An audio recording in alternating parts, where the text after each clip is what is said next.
David and Lisa had dreamed for months about their honeymoon, a quiet beachside cabin in Maine, far from the bustle of the city.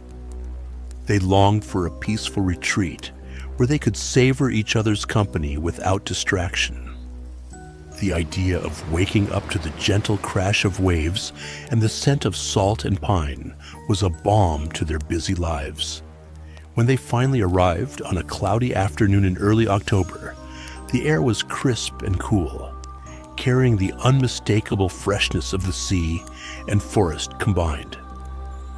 The cabin was everything they had hoped for, charming and rustic, with sturdy wooden beams and a roaring fireplace that promised warmth and comfort.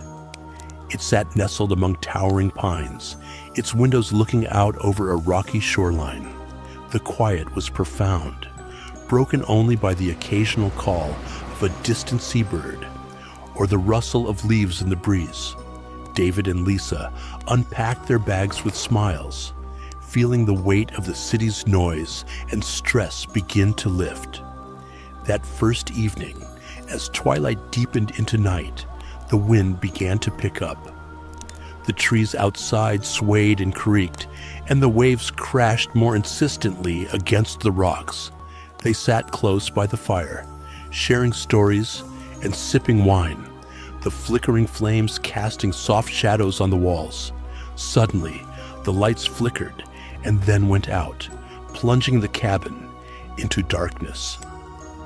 Lisa laughed nervously, pulling out a box of candles, while David searched for the backup generator they had been told was in the shed. With candles lit, the cabin took on a different atmosphere. The soft glow illuminated the wooden walls, but also made the shadows seem to dance. It was then that strange noises began. First, a faint tapping at the windows, like someone gently knocking. Lisa's laughter faded, replaced by a nervous glance toward the glass. Then came whispers, barely audible at first, just beyond the edge of hearing. They told themselves it was just the forest settling, or perhaps animals stirring in the underbrush. But the tapping grew louder, now a steady rhythm, and the whispers became clearer, chilling their blood. The voices repeated their names: David, Lisa, softly, insistently.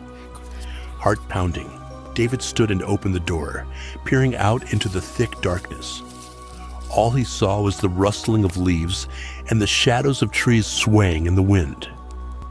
When he stepped back inside, the candles had been blown out, leaving them in complete darkness once more. Fear crept in, but they tried to calm each other. Deciding it was best to leave at dawn, they packed quickly, despite the chill seeping into their bones. The night stretched long and uneasy, filled with every creak and whisper, amplified by their imagination. When the first pale light of morning finally broke, they stepped outside, eager to leave the cabin behind. As they walked away, the cabin stood silent and empty, the morning sun casting long shadows across the rocky shore. Behind them, faint smudges marked the windows, like fingerprints pressed urgently, suggesting that unseen guests had tried to stay.